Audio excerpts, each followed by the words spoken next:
We have all done some umpiring at least once in our life. Some are good at it and some are not. Today we have this new term, cringe, which is trending all over the internet and is used every day in different senses, tenses, and contexts. So today we are going to look at some cringe moments of umpiring gone wrong. But before we do that, do you know what cringe is? Well, before we tell you what cringe means, you should tap on that subscribe button of tennis experts to unlock the answer. Done? So, cringe, which means a feeling of awkwardness or embarrassment for something that you've done.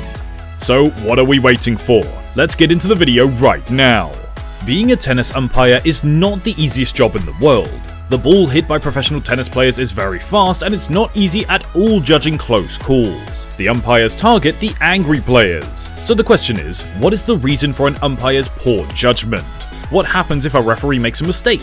Do you know what a Hawkeye is? A Hawkeye is a computer-based vision system that uses moving images to follow the ball's trajectory and shows its statistically most likely path profile. With the introduction of the Hawkeye, the problem has mostly been solved in tennis, but everything is still up to the umpires. Wrong calls made by landsmen and officials are given in sports because officials are also humans. They occasionally make unintentional mistakes, just like the players do. Mariah Kayak, a Golden Badge holder, a prominent official of the Women's Tennis Association WTA, is a Croatian umpire. She was the first woman to officiate the Wimbledon Women's Singles Championships in 2021. She refers to herself as the Invisible Woman on the Chair.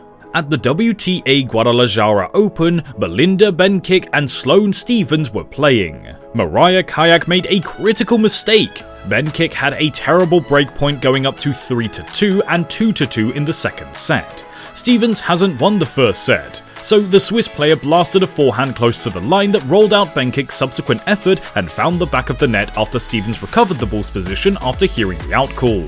Bencic won the game, but after the ball was called in following a challenge, even though the point was awkward, they replayed. Fortunately, Stephens went on to win the match in straight sets and go on to the fourth round. So the mistake ultimately didn't matter. Nick Kyrgios is well known for his disputes with officials.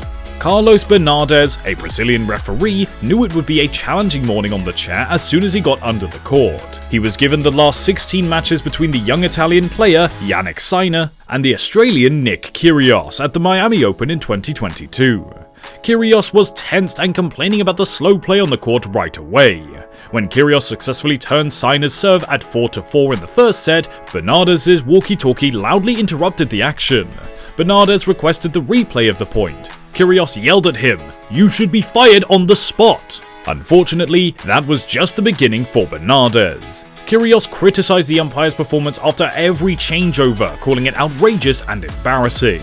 As the first set came to a close, Bernardes wasn't killed for using audible vulgarity.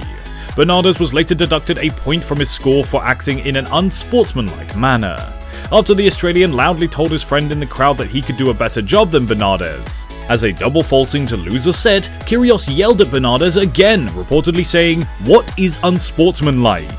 He then smacked his racket, demanding to speak to a higher ranking official and was given a game punishment.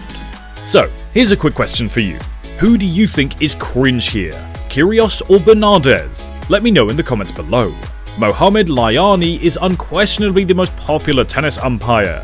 He has some amusing moments, seems like a cool guy, and most importantly, is a fantastic umpire. Layani garnered attention at the 2018 US Open tennis tournament for his controversial acts during Nick Kyrgios and Pierre Hughes' match. Umpire Mohamed Layani got out of his chair and declared he wanted to help Kyrgios. Kyrgios had left 2 serves to go past while trailing the Frenchman by his set and 3-0 and had reportedly threatened to leave the match. Kyrgios bounced back to the match after Layani's remarks. After the game, Abia told reporters, "I don't think this is appropriate for an umpire. We are unsure of what we should have happened if Layani had not taken any action." He asserted we're not supposed to have a coach on the court, implying that he would have won if the umpire hadn't gotten involved. However, a number of tennis players and endless criticism act as the umpire's actions right away. Layani was banned for the next 2 events. So now tell us, who do you think is acting cringe? Well, before we continue, don't forget to smash that subscribe button and you'll get 10 years of good luck. Try it, trust us, it works. During a semi-final match against Stefanos Tsitsipas at the Australian Open, Daniil Medvedev launched into a rage-filled rant at the referee. The Russian, who had just lost a second set in a nail-biting match, was furious at Tsitsipas's father for what he believed to be a constant on-court coaching. Daniil Medvedev requested the umpire, Jaume Campistel, that his opponent be given a code of violation. Campistel resisted Medvedev's push to issue Tsitsipas a coaching warning. After losing a second set 6-4, Medvedev left the court. We know some of these make your blood boil, and it just wants to make you scream out loud, "Bruh, you are so cringe." Did we read your mind? Now, here are the world's top umpires. Eva Asderaki Moore of Greece broke a big barrier in 2015 when she became the first woman to umpire a men's final. In the tournament, it was practically announced a story because she called the entire match without causing any controversy. She's really not her for her ability to listen to player comments and calm them down if they're in a rage. It is possible that as time goes on, more and more umpires will adopt her method. Carlos Ramos of Portugal may be the tennis world's most well-known umpire. At that moment, he watched Marat Safin and Leighton Hewitt's 2005 Grand Slam singles final from a chair. Hewitt wanted to win the Grand Slam, so it was an intensely competitive encounter. Safin triumphs and Ramos garners praise for his calls. He is just one of a handful of umpires who have called a single final for each of the 4 Grand Slam tournaments. Mohamed Liani, Sweden, has a gold badge chair in umpire certification from the Association of Tennis Professionals. They aren't making negative comments about the Swedish umpire. Mohamed Liani was in the chair for the longest in history between John Isner and Nicolas Mahut at Wimbledon, which lasted for more than 11 hours and 3 days. Let us examine some of the crucial tennis rules. Serving rules. In tennis, a service always marks the start of a point. The goal is to hit the ball into the opponent's service box by hitting the net. A player has 2 opportunities to serve the ball into the box. A double fault always results in a player losing a point if they fail both serves. A player smashes the ball off the net and it lands correctly on the service box is called a let.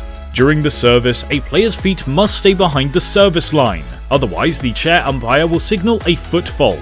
A time to collect boon serves in professional matches makes sure that each point is played out in 30 seconds. Prior to the implementation of this rule, certain players would take a long time to serve between points, frustrating both the opposition and the audience. Player challenges.